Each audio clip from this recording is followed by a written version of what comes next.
God will not rest from his redemptive work until he has once and for all presided over the funeral of sin and death.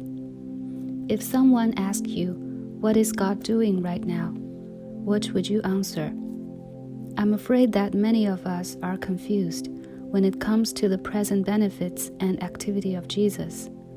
We get that we have been forgiven, and we understand that we have eternity with him in our future.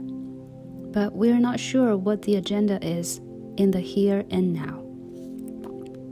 Because we don't understand what God has committed himself to in the present, we are tempted to question his wisdom and doubt his love. Our problem is not that God is inactive or that he has abandoned us, but that we're not on his agenda page. Left with confusion about his plan and carrying with us unrealistic expectations, we get disappointed and a little bit cynical, and we quit running to him for help. It is a bit of a spiritual mess. The answer to the big question we have proposed is really quite easy and straightforward. What is God up to right here, right now? Redemption. He is actively working on sin's final defeat and our complete deliverance. He is working out the spoils of the victory that Christ accomplished on the cross of Calvary.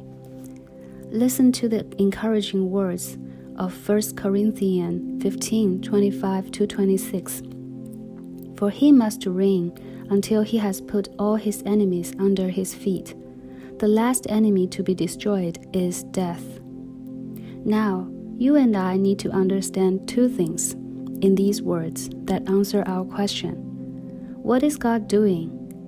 First, he is reigning. No, your world is not out of control. No, the bad guys are not going to win. No, sin will not have the final victory. Because your world is not out of control, but under God's careful redemptive control. You can have hope, even when it looks to you as if darkness is winning the day. What is God doing? The passage gives a second answer.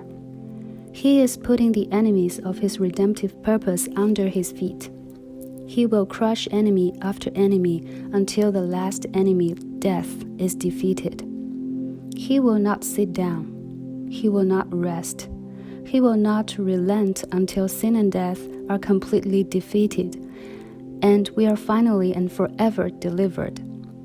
Hope right here, right now, doesn't rest in your understanding or strength, but in the sin and death defeating rule of the King of Kings and Lord of Lords. His reign is your present protection and your future hope.